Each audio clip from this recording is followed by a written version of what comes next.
Hello po sa inyong lahat mga ka-crypto. Ako po si Pinoy Crypto Trader at sa video na ito ay atin pong pag-uusapan ang tungkol sa balitang ito kung saan ay ang crypto market outlook sa taong 2024. Yan, kung ano nga ba ang magiging kalagayan o sitwasyon ng cryptocurrencies ayan, pagsapit ng taong 2024. At maliban po rito ay kung ano ang pwede po nating asahan sa magiging presyo ni Bitcoin. At ayan, bago po tayo magpatuloy ay nais ko lamang po munang bigyang linaw ang aking disclaimer kung saan ang nilalaman po ng video na ito ay hindi po ito isang financial advice. For education and information purposes lamang po ang layunin nito. Maliban po dito ay nais ko na rin pong magbigay babala na wala pong kahit anumang group chat ang Pinoy Crypto Trader. Ayan, sabi po rito, in a recent exclusive interview with the Paul Baron Network, Jordi Alexander, Chief Investment Officer of Selene Capital SA, discussed the measurable decrease in supply amounting to billions of dollars and emphasized the significance of changes in inflation rates. He described the market as a mysterious cycle, expressing uncertainty about the perfectly timed cycle remains reminiscent of 2020. Ayan.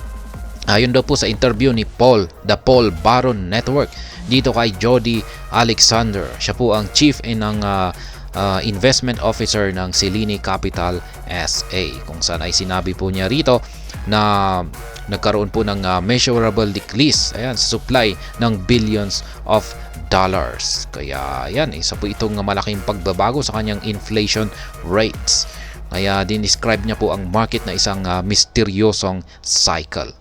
And as Alexander highlighted the ongoing trend of market dips being bought and delved into the theory that market movements resemble schools of fish influenced by various factors including social media discussions. He explored the interconnected nature of sentiment and market behaviors, drawing intriguing parallels to the natural world. Ayan. Parang inihambing daw po ni Ginoong Alexander yung nagaganap ngayon na market dips, yung pagbagsak ng mga markets. Ayan, pagbagsak ng kanilang mga presyo. Inihambing po niya ito sa school of fish. Ayan, mga isda. Ayan, kung saan ay naapektuhan daw po ito ng iba't ibang mga factors o mga bagay. Kasali na po rito ang mga social media discussions. Bitcoin's current price and future trajectory. Ayan, ito naman po yung kung ano nga ba ang hinaharap or posibleng patutunguhan ng presyo ni Bitcoin sa hinaharap.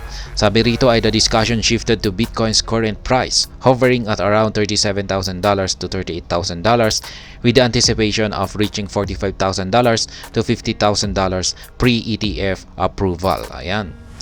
Pagsapit daw po ng nalalapit na yan, sobrang lapit na po talaga ng approval ng Bitcoin ETF, kung saan ay ngayon na po yan ay posible pong umakyat ang market price ni Bitcoin sa presyong $45,000 to $50,000. Alexander expressed confidence in this possibility, attributing to factors like the resilience of crypto during equity market corrections. The potential approval of Bitcoin ETF and analyst predictions were thoroughly examined. Kaya yan, mukhang yan na nga. Parang umaakyat na nga po siya dito sa $45,000 to $50,000. Correlation between crypto and stock markets.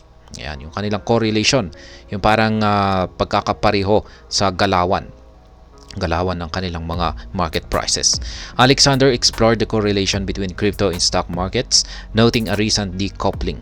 He suggested that crypto has developed its own resilience, surviving equity market corrections.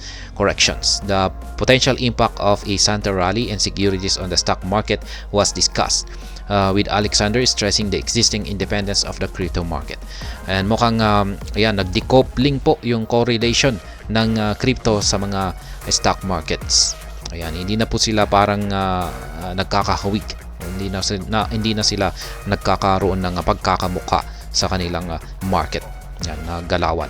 Nagpapakita lamang daw po ito na nagkaroon ng resilience, sariling resilience ang cryptocurrency.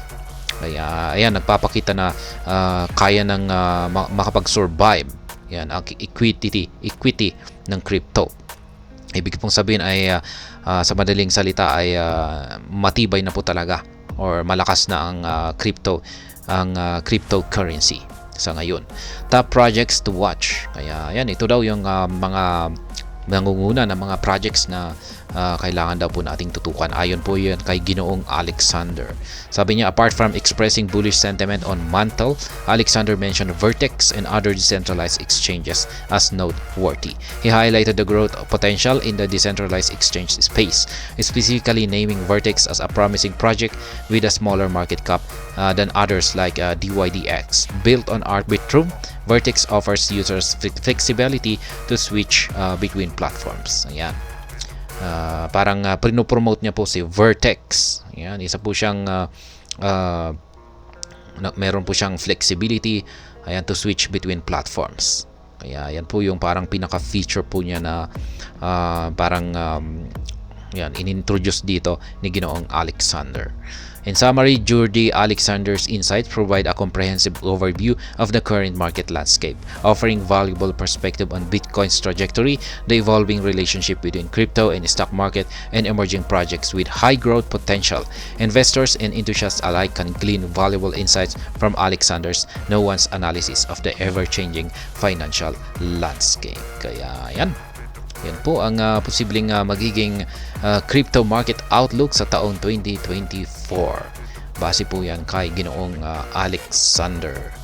Kaya yan, hanggang dito na lamang po tayo sa video na ito. Sana po ay inyong nagustuhan ang aking paliwanag dito.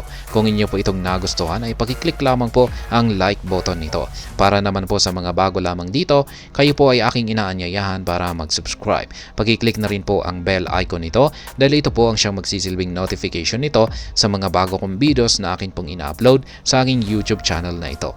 Marami pong salamat sa panonood. Ingat po tayo lagi at God bless po sa ating lahat.